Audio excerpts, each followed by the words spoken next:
Well, Jen, we're here to talk about culture. It's a good thing to talk about. Yes. So we have our customer experience framework here at KLAS where we have all the different questions we ask and we bucket them into different categories to help a vendor understand, not just on an individual question level, where are their challenges, but generally speaking, is there an area of related challenges that are all connected where they might be experiencing some issues. Culture is probably one of the most important buckets there. And one of the questions I always get, I'm curious to know what questions you get working with vendors and service firms is, what do you mean our culture score is bad? We have a great culture. Oh, yeah. And I think, yes, I'm sure you may have won awards for the amazing work culture in your place of work. What we look at here with culture is really, do you have a culture of customer centricity? So you may be a wonderful place with great HR benefits, great managers, but that actually isn't something that always translates into a great experience for the customer. So I want to be clear, when we talk about culture, we're not talking about whether or not you have a ping pong table or not. No, this is actually more important because this is helping you understand what your customers are experiencing, what culture is translating to your customers. And we often find, because of that piece being so important in translating to customers, oftentimes this is an area where if scores are going to be dropping, we will sometimes see changes here before they start affecting other areas. Because if somebody's having a great experience with the product itself, but there was an acquisition or a change in leadership or some other big event, the way that the vendor interacts with the provider and the culture of that interaction may be different and over time start to affect the other areas. So this is an area that I always encourage folks to keep a very close eye on, since it's often something that is indicative of other changes that are about to come. I absolutely agree with you. When we think about the analogy of the canary in the coal mine, when we're talking about culture, this is one of the first places that we're going to see. Okay, so let's dig into culture because it's, like we said, so important. So there are 3 questions in this category. There are 2 1 to 9 questions and 1 yes/no question. The first 1 to 9 question we ask is, does the product work as promoted? And a provider can answer that on a 1 to 9 scale, where 1 is dissatisfied and 9 is satisfied. And what we mean by does the product work as promoted, really what we're asking is, does the product meet the expectations that were set by the vendor during the sales process for how the product was going to work, how things were going to be priced, what the functionality, training would look like. In other words, did you see a demo that was different than what you might have gotten and in practice isn't doing the things you thought you were going to do?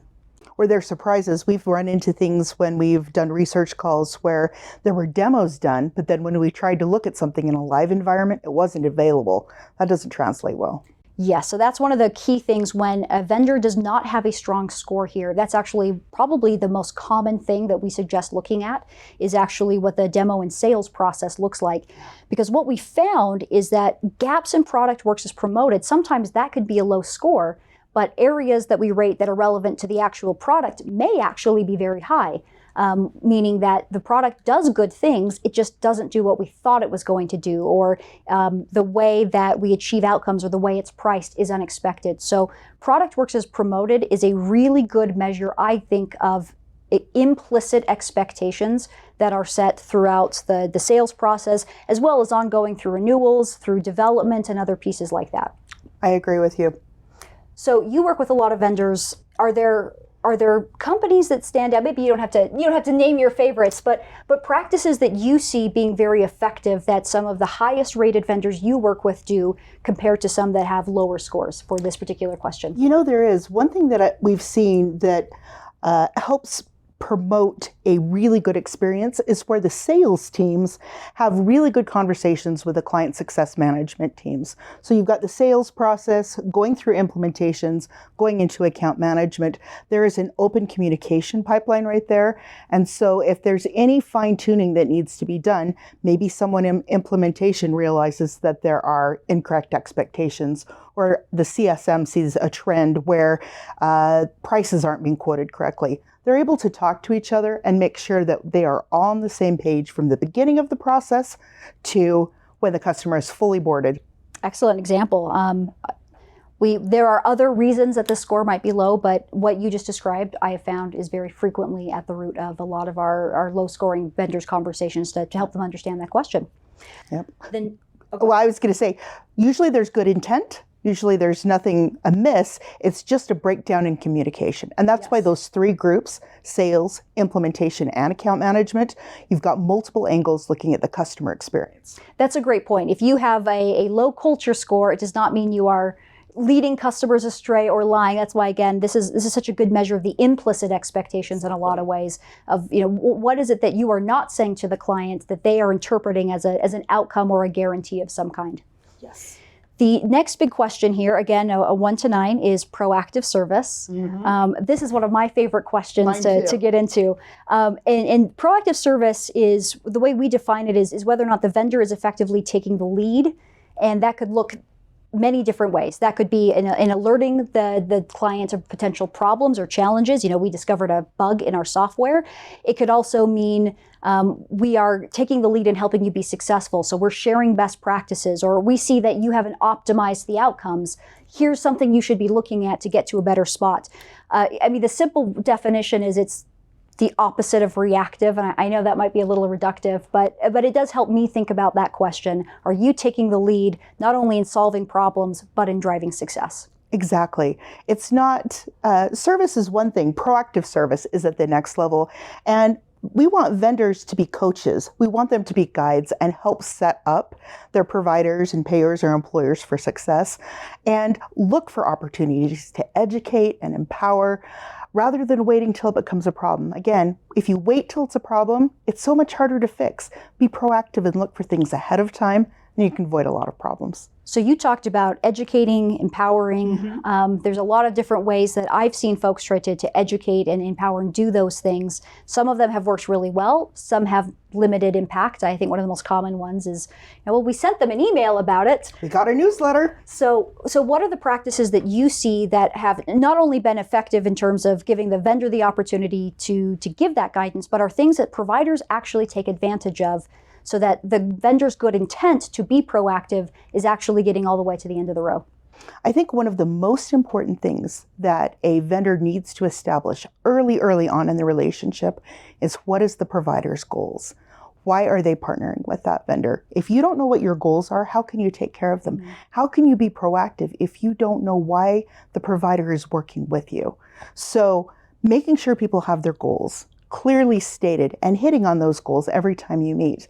Another thing that's really important with proactive service is proactively communicating roadmaps. What's coming down the dev pipeline? What upgrades are coming? There's going to be a UI interface. Being able to talk to people ahead of time and make sure there's no questions, and it's active communication, not passive. An email or newsletter is great, but when you have a major UI upgrade coming, you need to give them a call.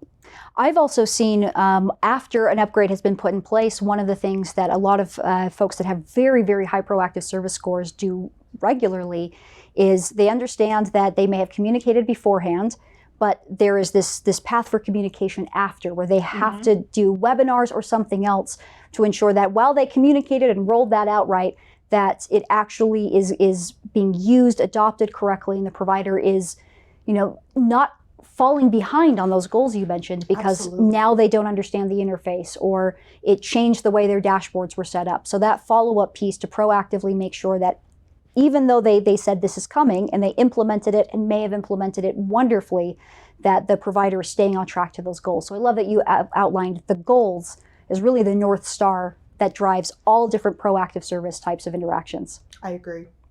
The final question, and this is the yes or no question, I do love yes or no questions, is keeps all promises.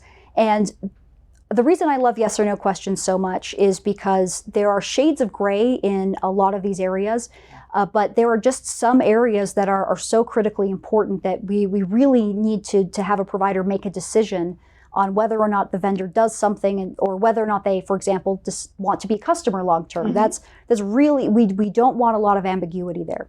So the keeps all promises questions is great because it really takes all the different areas that we've asked about where there is a rating scale and there's some shades of gray, and really says, look, taking all of this into account, generally speaking, yes or no, are the promises being met?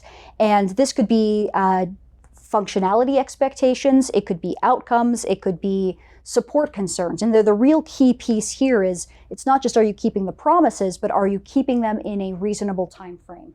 Exactly.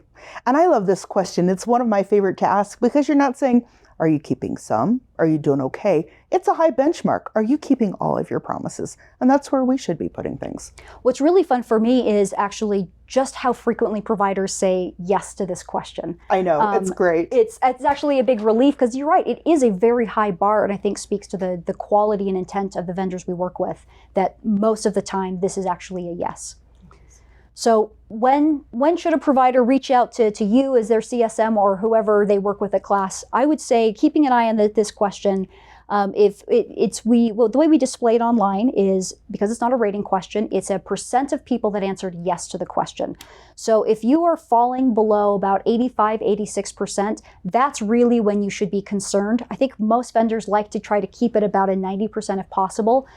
Depending on the complexity of the space, that could be really difficult. But if you really are falling below that, 15% or more say no to this question, that's oftentimes the sign that there is something deeper going on. And sometimes the people that are answering yes to the question may actually in their hearts feel no, but they're giving you the benefit of the doubt and some time. So when we get to that point in the score on that rating, we want to have a conversation so that we don't see more of those yeses flip to nos. Absolutely. And this is a great question because when you do get below that healthy percentage point, it's time to look at the other KLAS scores. It's time to look at the other pillars and dig deeper. Why are they having this experience? Why are they having these perceptions? One of the questions I get, and I'm sure you do all the time, two questions in here. The first one we talked about, works as promoted in this. Mm-hmm. What's the difference between the two of them? You get that question ever? I do. I'm like, what does this mean? I'm like, let me tell you. Yes. This is important. So you think about the expectation setting process. This question, the keeps all promises, is a better measure of the explicit promises that are set. We are going to do this, we're going to develop this product, we're going to fix your problem in 3 days, versus the product works as promoted, which is more goal-oriented. There are a lot of implicit expectations that you kind of need to pull out from the customer to ensure that what you are selling them is going to function and work the way that it is intended to based on their needs and goals. So think of that as there's a little bit of implicit and explicit in both, but keeps all promises, I think, in my experience at least, heavier focus on the explicit promises, whereas works as promoted is more about some of the implicit expectations and assumptions. Agree. Very quantitative. When I have discussions with vendors who are struggling, their customers are saying, this happened on this date, and this was missing, and this was missing. They bring up details and they remember them. All right, so now everybody should be able to solve all culture problems. Again, very important pillar because it's often something where we start to see changes in the customer experience first before it starts affecting other areas. So hopefully this gives the vendors you work with and others some additional insight into this pillar, some of these key questions so that they could be as successful as possible for their provider friends. That's right. If you see any scoring here that you have questions about, reach out to your client success manager or your research director right away so we can work with you and help.